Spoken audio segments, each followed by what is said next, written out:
skill set required. I'm not saying he doesn't have it. I'm just saying it's going to be very different. I think what's interesting here is that, you know, just in terms of timing, we've seen Democratic governors leave office anyway more popular when they've had to work with Republican majorities in the legislature than what we're seeing with Bill Ritter and the Democrats in the legislature. The other thing for Hickenlooper, obviously, the state's economy, it's not out of the woods yet, but if Bill Ritter was the governor who had to do a lot of the heavy lifting, at least in terms of the budget cuts, if Hickenlooper times this right, if we've bottomed out as a state and we're headed back up, I mean, who knows? He may be in line to take credit for a recovery that is coming if that's the case. So obviously, it's going to take a lot of heavy lifting on his part. It will be a tougher job than being the mayor of Denver. Do you think Ritter regrets his decision not to run? No, no, not one iota. Really? Not one. Do you think he could have won if given the Republican implosion? It was very hard for Ritter because he was also unpopular within his own party. Right. I mean, I actually think he's a governor who down the road will be looked at more favorably than he is now. But once, you know, it's that perceptions in there that, you know, it was, you know, the Republicans were going to do everything they were to, I mean, they pledged, we're going to work with Hickenlooper, we want to work with Hickenlooper. They fought Ritter on everything. You know, they were called the party of no up there. And I just think it actually is better for the State House that Ritter's gone, to start afresh, to start anew. Well, Hickenlooper has executive experience. I mean, it's Ritter ran a DA's office, a whole different thing, running a big organization like the state. All right, let's switch over to the amendments, including mine, which did better than any other, but I was surprised by that as well. Let's do the ugly three first. This was not a surprise. When you spend $7 million going after 3 Doug Bruce initiatives, they weren't turned down. They were slaughtered. I mean, they were just out of there. Well, let's start with Douglas Bruce. I hope you're watching, Douglas, because I'm going to say maybe you would have gotten more votes if you hadn't been so deceptive, that you were behind him, that you wrote him, that you financed him, that you did everything about him. The whole lies behind these turned people off to begin with. Do you think people even know that, though? I mean, for those Some of us, people do. For those of us who are wonks, we're into that. Do you know when I junkies. knew that these were going to lose?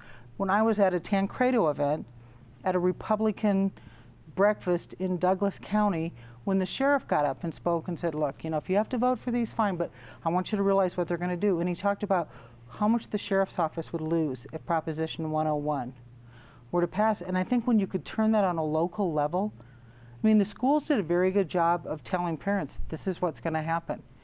And so I think they were very good at educating people. The schools are always good at educating voters. As you That's know. not their job, unfortunately. They're supposed to educate police the departments, students. fire departments, all aspects of government, though, were unified against this. Democrats, But they're Republicans, always unified against anything that's going to limit taxes. Yeah, and here's the deal. I mean, money wins. I mean, like Lynn says, if this was more transparent, if people were more open, if there was an obvious, you know, pro side of this that was out there, that was pushing this, arguing for it, maybe that. Where Doug, I think, could have done a more articulate job because he understood the complexities of these three and how they would interact. He's just so polarizing, though. I understand him thinking it has to be somebody other than him. But at the end of the day, I mean, the yard signs you saw were all no on these, the bad three, the ugly three. Right. That's the moniker that sticks in people's minds. And I think, you know, it's branding it.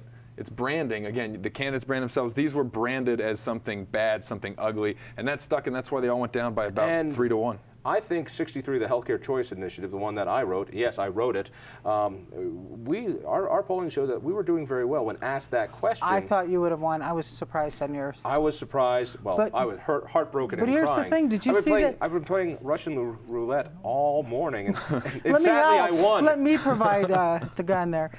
But did you see that? I forget where I saw that thing that said, vote no on the numbers and yes on the letters. I thought that was really effective. That was put forward by a group that was funded by the teachers union. So it looked like the League of Concerned Voters. But it was Main a teachers Street union. America going after Joe Rice for being anti-business when he's the most pro-business lawmaker there. You going to stand by that one? Yes. All right, I'll argue. But the point being, I think people got confused when it was, which one? 60. I know we're supposed to vote against these 60s. One of these is really bad. One of these is really bad.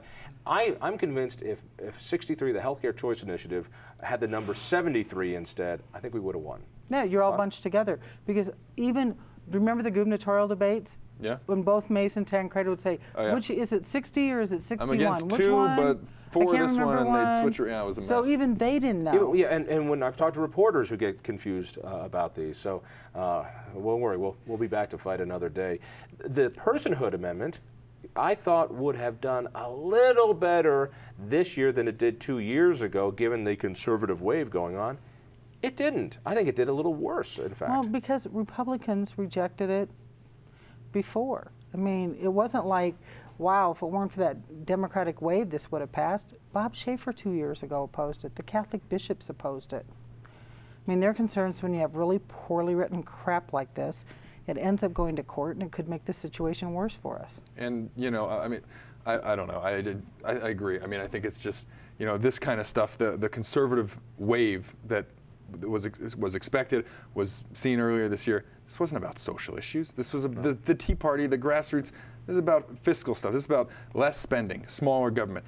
You know, the personhood thing is a small group of people that just fight to get this thing on the ballot because it's personal to them. But as far as the wider electorate, I mean, I just don't see it. And this is 2 election cycles in a row, so I don't know how many more years we're going to go and see this thing keep coming back. But the amount of money spent defeating and trying to pass these is mind-boggling to me. Actually, the only money was against the Ugly Three. That was $7 million. The rest, you know, we didn't have any money. All right, we've got less than a minute. Biggest surprises. What was the biggest surprise of the night? I think maybe the margin in the governor's race, and I think just overall the sense of victory that the Democrats are coming away with in what was supposed to be a Republican year. Bennett for me.